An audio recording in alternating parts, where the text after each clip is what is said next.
ডাক্তারের কাছে রোগী গেছে, যে বলছে ডাক্তার আমার এই হাঁটুতেই খাটের সাথে গাছের সাথে আঘাত লাগছে, গাই লাগছে, এই ফুলি গেছে। তো ডাক্তার সাহেব একটু ওষুধ দেন। ডাক্তার সাহেব খাবার কিছু ওষুধ দিয়েছে আর খানিক মলম দিয়েছে।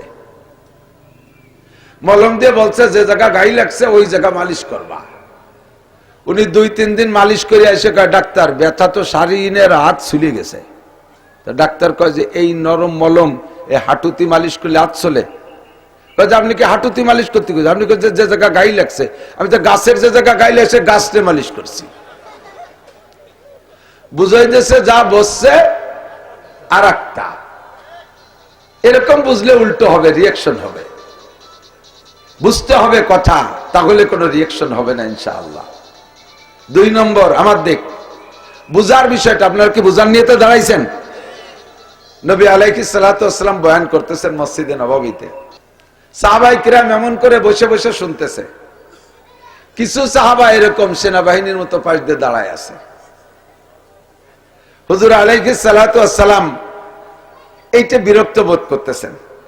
কেউ বসা, কেউ দাঁড়ানো, আপ ডাউন ভাব। হুজুর বললেন হুজুরের ভাষায়, ইজলিসু আলা মাকানিকুম। আপনারা কি বুঝতেছেন আমার কথা?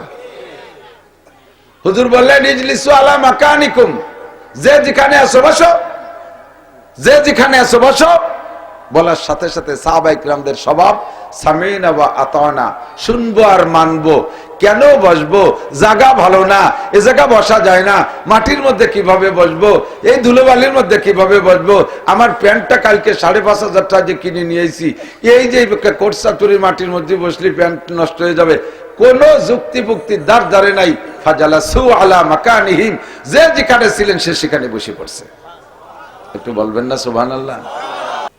ঐতিহ্যবাহী খাতুনে জান্নাত মহিলা মাদ্রাসা, Boluhar bus stand, Khalishpur road, Kotchandpur, Jhenaidah, বাংলাদেশের উদ্যোগে আয়োজিত আজকের নুরানি কুরআনী মাহফিলের সম্মানিত সভাপতি, মাদ্রাসার সুযোগ্য সুদক্ষ সাহেবে ইলম, সাহেবে আমল, মুহতামিম সাহেব হুজুর হাফিজাহুল্লাহ, এতক্ষণ পর্যন্ত বয়ান করেছেন আহলে হক উলামায়ে কেরাম। আমাদের মাহফিলে এসেছেন ঝিনাইদহের ভিতরে বড় একটা মাদ্রাসা, আপনাদের প্রাণপ্রিয় মাদ্রাসা, কালীগঞ্জ বলিদাপাড়া মাদ্রাসা। উক্ত মাদ্রাসার মুহতামিম সাহেব হুজুর হযরত মাওলানা ওসমান গনি সাহেব, আরো আসাতিজায়ে কেরাম, এই অঞ্চলের অনেক অনেক উলামায়ে কেরাম, আইম্মায়ে মাসাজিদ, মাদ্রাসার আজিজ আমতুরাবা, প্রাণপ্রিয় দেশবাসী, পর্দার আড়ালে বসে থাকা মা ও বোনেরা, আল্লাহ তাবারক ওয়া তাআলা শাহী দরবারে আমাদের পক্ষ থেকে পাঠাই অসংখ্য শুকর যে আল্লাহ পাক রব্বুল আলামিন হাজারো প্রতিকূলতা দূর করে দিয়ে আমাদের শান্তি ও ইতমিনানের সাথে শান্তশিষ্ট ভাবে সকল প্রকার বাধা বিপত্তি থেকে মুক্ত করে নীরবে নিরিবিলি নিরাপদের সাথে এতক্ষণ পর্যন্ত কোরআন ও হাদিসের বয়ান করা ও শোনার সুযোগ করে দিয়েছেন। শুকর আদায় করি আলহামদুলিল্লাহ। আলোচনার প্রারম্ভে 2-1টা কথা আগে বলে নেই। এই কাপড়ের ওই পাশে মহিলা প্যান্ডেল না, বোঝা যাচ্ছে, নিয়মিত বোঝা যাচ্ছে। আমাদের ওই অঞ্চলের ভাষায় বলে এখানে কলকাতা, সেখানে আমার সামনে 1000-এর উপরে পুরুষ, শব্দ করতে না বললে আপনারা এখানে আছেন তা বাইরের থেকে বোঝা যায় না, কিন্তু ও জায়গা যে মহিলারা আছে তা টের পাওয়া যাচ্ছে। আপনারা রাস্তাঘাটে ঘুরবেন, ওপেনে চলাফেরা করবেন, আপনাদের বোরকা পরা লাগবে না। জোরে কথা বলার জন্য পুরুষরা, ভাষণ দেওয়ার জন্য পুরুষ, শাসন করার জন্য পুরুষ। সেই পুরুষরা নীরবে নিস্তব্ধ বসে রয়েছে যে মহিলাদের বাড়ির ভিতর দিয়ে 4 দেওয়ালের মধ্যে হাঁটলেও পাকে এত আস্তে মারতে হবে যাতে শরীরে ঝাঁকুনি না লাগে, আর এই শরীরের ঝাঁকুনিতে শরীরের অলংকারের আওয়াজ পর্দার আড়ালে ওয়াল টপকাইয়া বাহিরের পুরুষের কানে না যায়, এত সতর্কতার সাথে তাদের হাঁটার হুকুম। আর সেই মহিলারাই কাপড়ের ওই পাশে ইরাকের যুদ্ধের মতো শব্দ আসছে। আমার মা বোনরা খেয়াল করবেন, আমাদের ওই অঞ্চলের কিছু আঞ্চলিক ভাষা ব্যাখ্যা দিয়ে বলবো। আমাদের অধিক বলে 3 টাকা কামাই করে 14 সিকি যদি খরচ করো তোমার ইনকাম থাকবে কি? কামাই করছেন 3 টাকা, খরচ করছেন 14 সিকি, 14 সিকিতে কত হয়? 3.5 টাকা। তো 3 টাকা কামাই করে যদি 3.5 টাকা খরচ হয়ে যায় তা আপনার থাকলো কি? আসছেন শীতের রাত্রে আরামের বিছানা ফেলে রেখে নিশ্চয়ই কিছু নেওয়ার জন্য, কিন্তু এখানে বসে যদি গল্প সল্প করে বাদাম চানাচুর খাইয়া ছেলে মেয়ে নিয়ে কেশর মেশরের সময়টা নষ্ট করে চলে যান, তাহলে কিন্তু 8 আনা লস হয়ে যাবে। 3 টাকা কামাই, 3.5 টাকা খরচ। নীরব নিস্তব্ধ বসে থাকবেন। কোরআনের বয়ান শোনার জন্য আদব আল্লাহ তাআলা নিজেই বর্ণনা করেছেন। আপনারা বয়ান শুনতে আসছেন তো আলহামদুলিল্লাহ। যা শুনবো, তা বুঝবো, তা মানবো, তা আমল করব। 4টে কাজ। কয়টা কাজ? 1 নম্বরে শুনবো, 2 নম্বরে বুঝবো, 3 নম্বরে মানবো, 4 নম্বরে আমল করব। মানা আর আমল করা আলাদা। 1 নম্বরে শুনবো। শোনা সম্পর্কে কেমন হুকুম? আল্লাহ পাক বলেন, ওয়া ইযা কুরিআল কুরআনু ফাসতামিউ লাহু ওয়া আনসিতু। যখন তোমাদের সামনে কোরআনে কারীমের তেলাওয়াত হয়, ফাসতামিউ, অন্তরের কান দিয়ে শোনো। ফাসমাউ মানে এই চর্ম কান দিয়ে শোনা, আর ফাসতামিউ কাসরাতুল মাবানি তাদুল্লু আলা কাসরাতিল মাআনি। শব্দের ভিতরে অক্ষর বেড়ে গেলে তরজমাও বেড়ে যায়। ফাসমাউ থেকে ফাসতামিউ। ফাসমাউ মানে চর্ম কান দিয়ে শোনো, ফাসতামিউ মানে তুমি অন্তরের কান দিয়ে শোনো। চর্ম কান দিয়ে শুনলে মনে থাকে না, এক কান দিয়ে ঢুকে আর এক কান দিয়ে বেরোয় যায়। আর অন্তর লাগায় যদি শোনেন তাহলে কথাটা মনে থাকবে। অন্তরে কান দিয়ে শুনতে হলে কি করা লাগবে? আল্লাহ বলেন, ওয়া আনসিতু, এমত অবস্থায় যে তুমি মুখরে বন্ধ রাখবা। মুখের কোনো কাজ ওই ময়দানে বসে করতে পারবা না। মুখের কাজ 1 নম্বরে কথা বলতে পারবা না। বক্তার সাথে মুখে মুখে কথা বলবা না, নিজেরা পুটপাট কথা বলবা না। একেবারে নীরব নিস্তব্ধ অন্তরের কান লাগাইয়া মুখরে বন্ধ করে কথা শুনবা। 1 নম্বরে মুখের কাজ, কথা বলতে পারবা না। 2 নম্বরে চানাচুর বাদাম খাতি পারবা না। একসাথে 2 কাজ ভালো হয় না। আখের ক্ষেতের মধ্যে বাদাম লাগালি বাদাম হবে, আর ওই বাদাম লাগাইলে তার পরিচর্যা করতে যাতায়াত করতে করতে আখও নষ্ট হয়ে যাবে। আপনাদের তো কৃষি প্রধান এলাকা, আপনারা এগুলো বোঝেন ভালো। তা আখের ক্ষেতে যদি বাদাম লাগালি ভালো না হয়, ওয়াজের ক্ষেতে বাদাম লাগালি ভালো হবে কে? পাশাপাশি আপনারা স্থানীয়, আমি বহিরাগত, যদিও আমার বাড়ি গোপালগঞ্জ, শুনে আপনাকে একটু খারাপ ঠেকা, এই স্বাভাবিক। তবুও তো আমি মেহমান। আপনারা আমাদের গোপালগঞ্জ থেকে যত খারাপ জানেন, আপনি আমার বাড়ি যখন যাবেন তখন আপনি আমার মেহমান। তো মেহমান বক বক করতে থাকবে মাইক নিয়ে, আর আপনি বাড়ি এলাম মেজবান আরামসে বাদাম খাবেন, এ তো বড় অসামাজিকতা মেনে নেওয়া যায় না। যদি বাদাম খাইতে হয় তো আমারও সাইডে দেন, আমিও খাই, আপনিও খান, খাওয়া দাওয়া শেষ হলে পরে হওয়া যাবে। কখনো আজকে না, শুধু কোন মাহফিলে বসে বাদাম খাওয়া খাই করবেন না, আল্লাহর রহমত থাকে না। যদি আপনি এই আদব মেনে বয়ান শোনেন, ফাসতামিউ, তাহলে কি হবে? আল্লাহ পাক বলেন, লাআল্লাকুম তুরহামুন, অবশ্যই তোমার উপরে রহমত নাজিল করা হবে। আমরা রহমতের প্রত্যাশী। কার রহমত? কোন রাজনৈতিক দল আমাদের পর রহমত করবে সে আশা আমরা করি না, ঠিক কিনা? এ দল, ও দল, সে দল, সব দল বাদ, আম্মা বাদ। রহমত কার কাছে? সবাই বলেন কার কাছে? আল্লাহকে লাআল্লাকুম তুরহামুন, অবশ্যই তোমাদের উপর রহমত নাজিল করা হবে যদি তুমি এই আদব মেনে কোরআনের বয়ান শোনো। 1 নম্বরে শোনা, এই এদিক। 2 নম্বরে বুঝা। 2 নম্বরে বুঝা। বলে দিলাম একটা, বুঝলেন আর একটা। ডাক্তারের কাছে রোগী গেছে, এদিক, ডাক্তারের কাছে রোগী গেছে, যে বলছে ডাক্তার আমার এই হাঁটুতে খাটের সাথে গাছের সাথে আঘাত লাগছে, গাই লাগছে, এই ফুলি গেছে। তো ডাক্তার সাহেব একটু ওষুধ দেন। ডাক্তার সাহেব খাবার কিছু ওষুধ দিয়েছে আর খানিক মলম দিয়েছে। মলম দিয়ে বলছে যে জায়গা গাই লাগছে ওই জায়গা মালিশ করবা। উনি 2-3 দিন মালিশ করে এসে কয় ডাক্তার ব্যথা তো সারিনের হাত ছুলে গেছে। তো ডাক্তার কয় যে এই নরম মলম এই হাঁটুতি মালিশ করলে হাত চলে? কয় যে আপনি কি হাঁটুতি মালিশ করতে গেছেন? আপনি যে জায়গা গাই লাগছে, আমি তো গাছের যে জায়গা গাই লাগছে গাছতে মালিশ করছি। বুঝাই দিয়েছে যা বসছে আর একটা। এরকম বুঝলে উল্টো হবে, রিয়াকশন হবে। বুঝতে হবে কথা, তাহলে কোনো রিয়াকশন হবে না ইনশাআল্লাহ। 2 নম্বর আমার দিক বুঝার বিষয়টা। আপনারা কি বুঝার নিয়েতে দাঁড়াইছেন? নবী আলাইহিস সালাতু ওয়াস সালাম বয়ান করতেছেন মসজিদে নববীতে। সাহাবায়ে কিরাম এমন করে বসে বসে শুনতেছে। কিছু সাহাবা এরকম সেনাবাহিনীর মতো পাশ দিয়ে দাঁড়ায় আছে। হুজুর আলাইহিস সালাতু ওয়াস সালাম এইটা বিরক্ত বোধ করতেছেন। কেউ বসা, কেউ দাঁড়ানো, আপ ডাউন ভাব।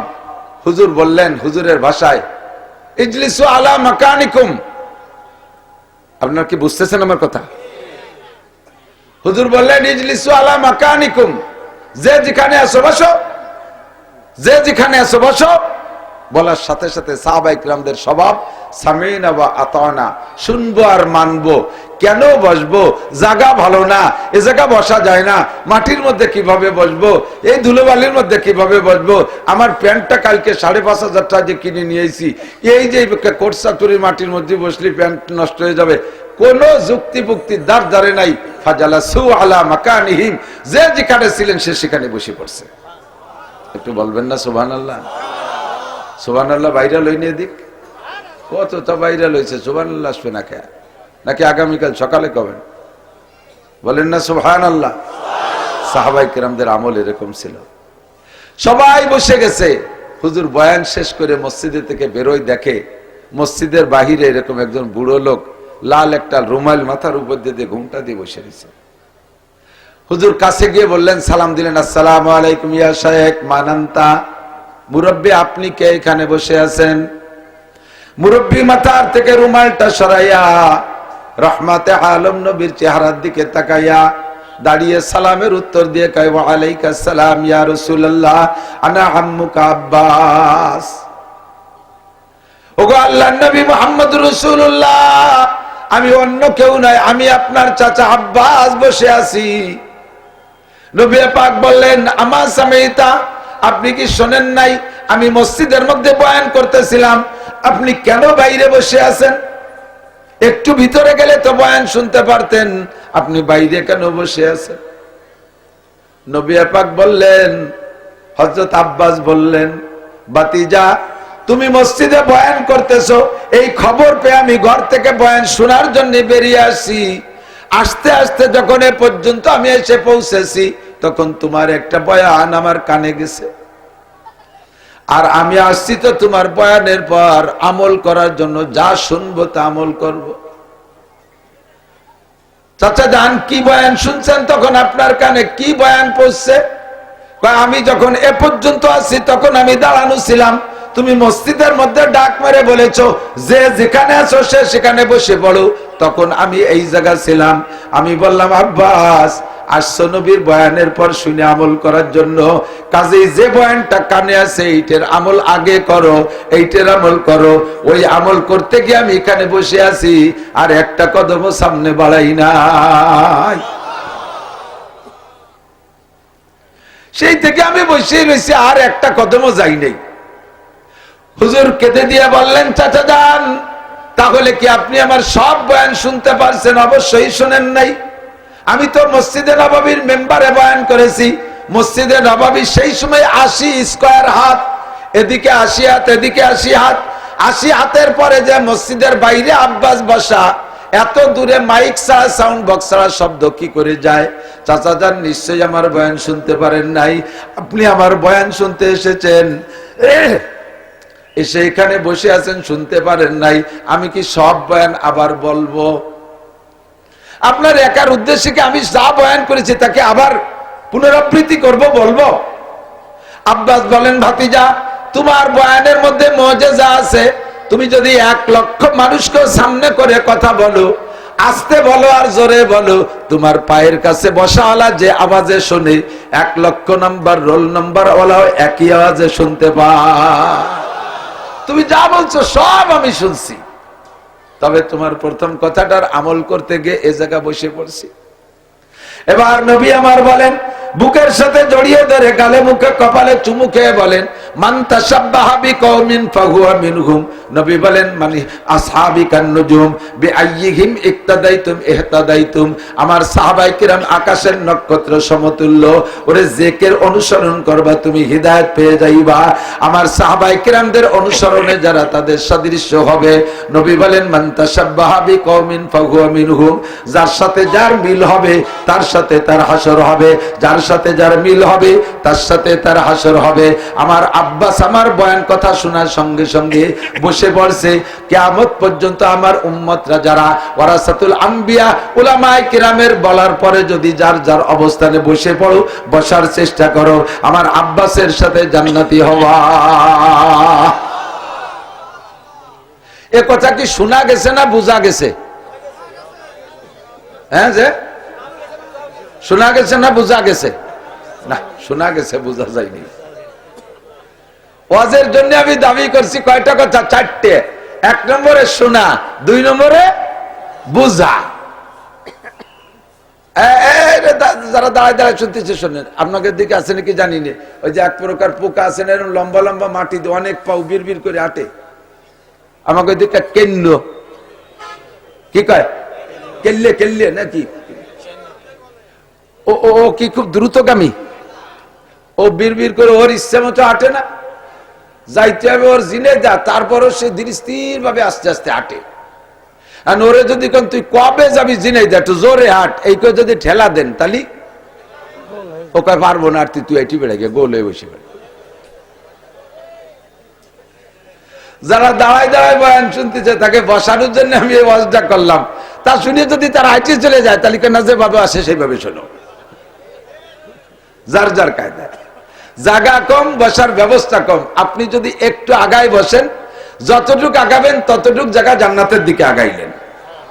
আপনি যদি একরামের নিয়তে আগান যে আমি একটু আগায় বসলে আর এক ভাই বসতে পারবে, তাহলে আপনাকে আল্লাহ তাআলা এই মুহূর্তে 10 বছর ইতিকাফের সওয়াব দান করবে। একেবারে সহজ ইনকাম, সহজ ইনকাম।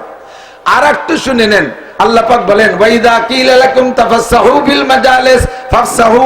যদি তোমাদেরকে বলা হয় মজলিসের মধ্যে জায়গা সংকুলন হচ্ছে না, একটু চেপে চেপে বসে জায়গা করে দাও, তাহলে তুমি অবশ্যই তাড়াতাড়ি জায়গা করে দাও, দেরি করো না, তাড়াতাড়ি জায়গা কইরা দাও। আপনি এবার যদি বলেন, আল্লাহ শীতকালের দিন আমি আগে আইসে জায়গাটা গরম করে ফেলাইছি, পরিষ্কার করে পচাইতে ঘষে মুছে সাফ করে ফেলাইছি, এখন আমার পরিষ্কার করা গরম জায়গা ছাড়িয়ে দিয়ে ঠান্ডা জায়গা যাব, আমারে কি দিবা কও, ভালো একটা কিছু যদি দাও, বুঝ যদি ভালো হয় তাহলে জায়গা ছাড়বো না, ছাড়বো না। আল্লাহ কায়াফসাহিল্লাহু লাকুম, তোমারে জান্নাতুল ফেরদাউসের মধ্যে জায়গা দেয়া হবে। প্রসাদপুরের জায়গার দাম বেশি না জান্নাতের জায়গার দাম বেশি? শতকে 100 টাকা বেশি। হ্যাঁ, 1 শতাংশে 200 কোটি, 2000 কোটি। সারা দুনিয়াকে 1000 বার বিক্রি করলে জান্নাতের ভিতরের 1 আঙ্গুল পরিমাণ জায়গার সমান দাম হবে না। 1 সিট জায়গা ছেড়ে দিয়ে আসবেন, অতটুক জায়গা জান্নাতের মধ্যে আপনার নামে দলিল হবে। কার নামে? যে জায়গা ছাড়বে তার নামে। তাহলে আপনার নামের জায়গা বসবাস করবে কিনা? হরিপদ, নলিয়া ঋষি, গৌর গোবিন্দ, ব্যানার্জি, চ্যাটার্জি, ভট্টাচার্য, ঠাকুর কুকুররা আপনার জায়গায় আপনি ব্যবহার করবেন। কথা বলেন ঠিক না? কাজেই সর্ব অবস্থায় দিক খেয়াল রেখে বয়ান শুনতে হবে। 4টের 2টা বলেছি। 1 নম্বরে শোনা, 2 নম্বরে বুঝা। বুঝা যাচ্ছে তো? আমার ভাষা কি বোঝা যায়? 3 নম্বরে মানা। মানা মানে বিশ্বাস করা। কোরআন হাদিস থেকে যে কথা বলা হবে ওই কথাকে অন্তর থেকে বিশ্বাস করার প্রত্যয় নিয়ে বসতে হবে। কোরআন হাদিস থেকে যেটা বলবো আপনি বুঝতে মানতে রাজি আছেন তো? বিশ্বাস করতে রাজি আছেন? 4 নম্বরে আমল করা। 4 নম্বরে আমল করা। এই 4টে কাজ আমার, এই 4টে নিয়ত করে শুনবো ইনশাআল্লাহ। আল্লাহ তাআলা আমাদের তৌফিক দান করে, বলেন আমিন। আবারও বলি আমিন। কোরআনে কারিম আমাদের জন্য সংবিধান বই। আমার দিক, কোরআনে কারিম আমাদের জন্য সংবিধান বই। রমজান মাসে তারাবিতে এক খতম পড়ে দেব এই জন্য না, এজন্য শুধু কোরআন শরীফ না, কোরআন শরীফ মাঝে মাঝে যে যতটুকু পারি টুকিটাকি সূরা এর নামাজের মধ্যে পড়ে দেব, এর জন্য শুধু কোরআন শরীফ নাজিল হয় নাই। মাঝে মাঝে বিপদে পড়ে যাব, আল্লাহরে লোভ দেবো, আল্লাহ তুমি আমার বিপদ থেকে উদ্ধার করো, তোমার এক খতম কোরআন শরীফ পড়ে দেবো। বিপদ থেকে উদ্ধার করে দিছে, মৌলবীকে ডাকে 300 টাকা দিয়ে খতম একটা পড়াই দিছে। কোরআন শরীফকে এই জন্যই নাজিল হয়েছে। একটু আস্তে কন, কে ভাই কয় আস্তে কন, আপনারা কন জোরে কন। এই উল্টো পাল্টা আর কোনোদিন কবেন না, সামনের থেকে আস্তে কবেন না, জোরে কবেই কবেন, ঠিক আছে? জোরে বলেন সুবহানাল্লাহ, জোরে বলেন আলহামদুলিল্লাহ, জোরে বলেন, জোরে বলেন আল্লাহু আকবার, জোরে বলেন।